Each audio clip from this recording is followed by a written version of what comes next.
అదేనండి, ఒక మనిషి నువ్వు మాట్లాడొద్దు, మా ఇంటికి రావద్దు అని అంటే అక్కడికి వెళ్ళకూడదని లెక్క. భగవంతుడు నిర్ణయిస్తాడని గుర్తుంచుకోవాలి.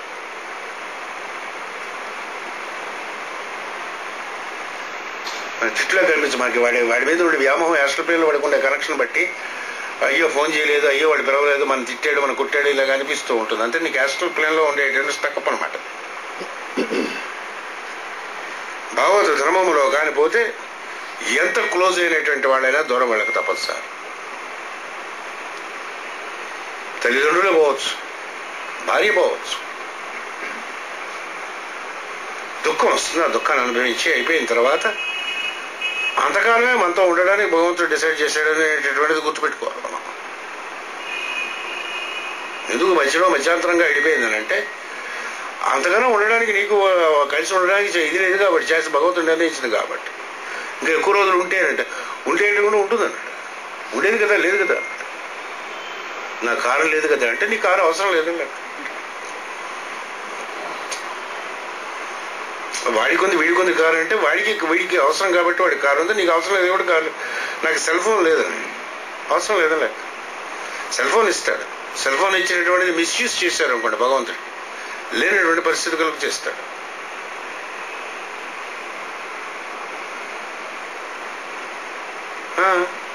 అక్కడే ఉండదు అన్నట్టు. మంచి సెల్ ఫోన్, చాలా అన్ని కాంటాక్ట్ ఉన్నాయి. నల్లమల ఫారెస్ట్కి వెళ్ళావు, లింకులు ఏమి ఉండదు అక్కడ, టవర్ ఉండదు, పని చేయదు. అడవులో తప్పైపోయి లోపలికి వెళ్ళిపోయారు అనుకోండి నడుచుకుని. ఏడు తినాలి, రేక్కాయలు చింతకాయలు తినాలి ఆఖరికి. పొద్దున మాకు ఇడ్లీ అలవాటు అండి, మేము చాలా కాస్ట్లీ అండి ఫ్యామిలీ. అలా ఏమిటి సిల్వర్ స్పూన్తో కానీ తినవండి అని అండి. అసలు దొబ్బదక్క ఇడ్లీ ఏమి దొరకడు అన్నాడు. నీకు ఏమిటి ప్రాప్తం అంత వస్తుంది అన్నాడు. యాక్సిడెంట్ అయితే మధ్యలో అసలు ట్రైన్లో ఫస్ట్ ఏసీలో వెళ్తుంటారు, ట్రైన్ మధ్యలో డింగ్ అని ఆగిపోతుంది గుద్దేసి. ఈ ఊరికి ఆ ఊరికి మధ్యలో పెట్టడం మంచినీళ్ళు దొరకవు. ఆ ఏసీ ఫెయిల్ అయిపోయింది అనుకోండి, ఫస్ట్ ఏసీ నాకు గోయింది ఐడి. ఆ చెట్ల కింద కూర్చొని ఉండాలన్నమాట.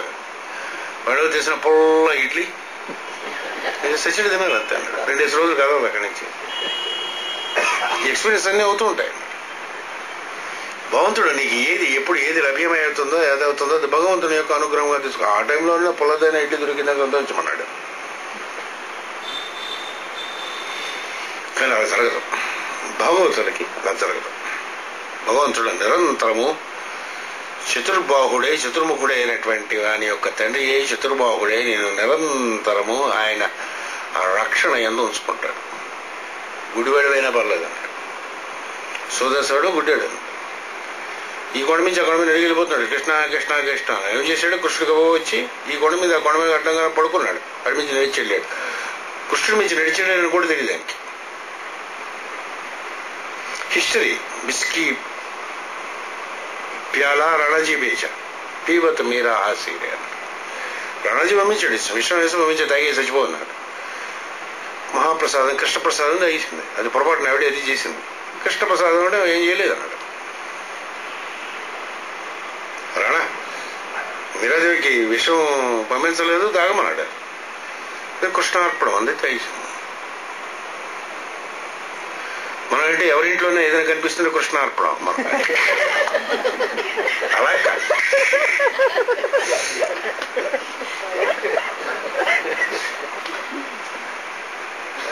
అది దాని ఉద్దేశం. ఎదురుగా వచ్చే వ్యక్తులు వస్తువులు ఏదైతే ఆ టైంకి వచ్చిందో అది కృష్ణార్పణం అన్నాడు. మరొకసారి ఈ సెంటెన్స్ ని ఎన్నిసార్లు చదువుకున్నా నాకు తెలియదు తెలియదు, అందుకని మరోసారి చదువుతాను. అయినా మీరు నన్ను క్షమించి వినంతే. పుణ్యశ్రవణ కీర్తనుండైన కృష్ణుడు తన కథలను విని వారి హృదయమునందు నిలిచి శుభములాచరించు.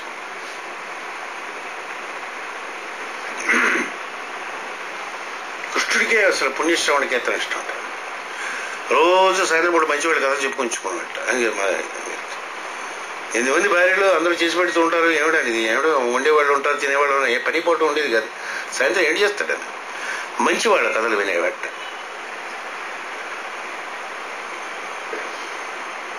ఆయనకే ఉందట ఏది దురభ్యాసం. మళ్ళీ ఆదివారం పూట అందరూ ఋషులు అందరూ వస్తే ఎవరైనా మంచి కథ చెప్పండి సార్ అని చెప్పారు. అంటే వాడు మంచివాడు అండి, వీడు మంచివాడు. బాగుంది. పుణ్యశ్రవణ కీర్తనుండైన కృష్ణుడు తన కథలు విని వారి హృదయమునందు నిలిచి శుభములాచరించు, అశుభములను పరిహరించు. ఈ సేవ వలన నిశ్చలమైన భక్తి కలుగును. ఎవడి ఎడల? శ్రీకృష్ణుడు కాదు సార్, అక్కడ మిస్టేక్ అయిపోతాం.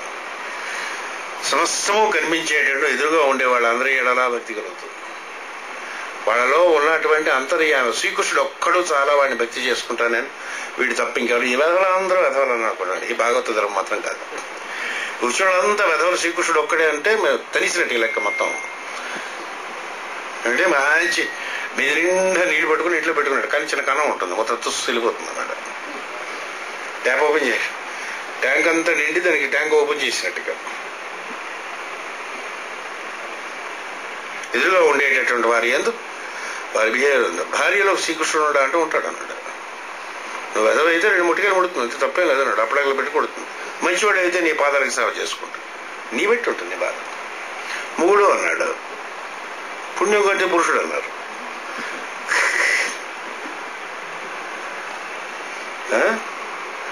అలా ప్రేమగా చూసుకునేటటువంటి వాడు, పువ్వులో చూసుకునేటప్పుడు 3 దొరుకుతారు మనకి. వాళ్ళ అదృష్టం. దోమడ గడుకునకంటే వెంటనే వీడు అలా కావాలనుకుని వీడి నుంచి అంటే మనమే ప్రపోజ్ చేస్తాం. అంచేత ఈ సేవ వలన నిశ్చల భక్తి కలుగును. అప్పుడు చిత్తము రజస్తమస్సులలోనూ అందు పుట్టిన కామ లోభాదులను చిక్కుకొనక సత్వగుణముతో ప్రసన్నమగును. ఈ ప్రసన్నత వలన సంగము విడిపోవును, అటాచ్మెంట్ పోతుంది. ఇమోషనల్ అటాచ్మెంట్ అంటారు సంగం అంట. అటు వానికి ఈశ్వర తత్వ జ్ఞానము కలుగును. వాడికి ఏంటి చేస్తాడంటే ఏమి ఖాళీగా ఉంటాడు, ఇంకేం తోచదు, అందరూ బాగానే ఉన్నట్టుకుంటుంది వాడికి. ప్రతి వాడు బాగానే ఉంటుంది కదా లైఫ్లో, అన్ని ఇష్టం పొద్దున నుంచి సాయంత్రం నుంచి బాగానే ఉంటుంది. అలాంటి వాళ్ళు వీడి చుట్టూ ఉంటారు. ఎవరైనా వస్తే భగవంతుడి గురించి మాట్లాడే వాళ్ళు ఉంటారు. నిన్న పొద్దున్న రామలింగం ఎవరు జనవిత్తులు ఇచ్చాడు, చెప్తున్నాడు లైఫ్ మారిపోతుంది, అటువైపు మారిపోతుంటాయి. లేకపోతే వాడికి ఏం కోరుతాడు వాడే ఉంటాడు చుట్టూ అన్నాడు.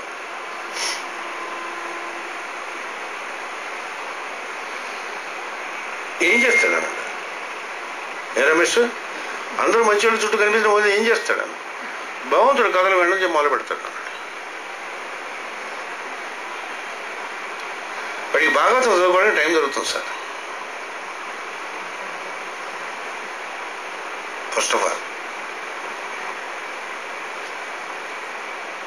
భగవద్గీత చదువుకోవడానికి టైం దొరుకుతుంది.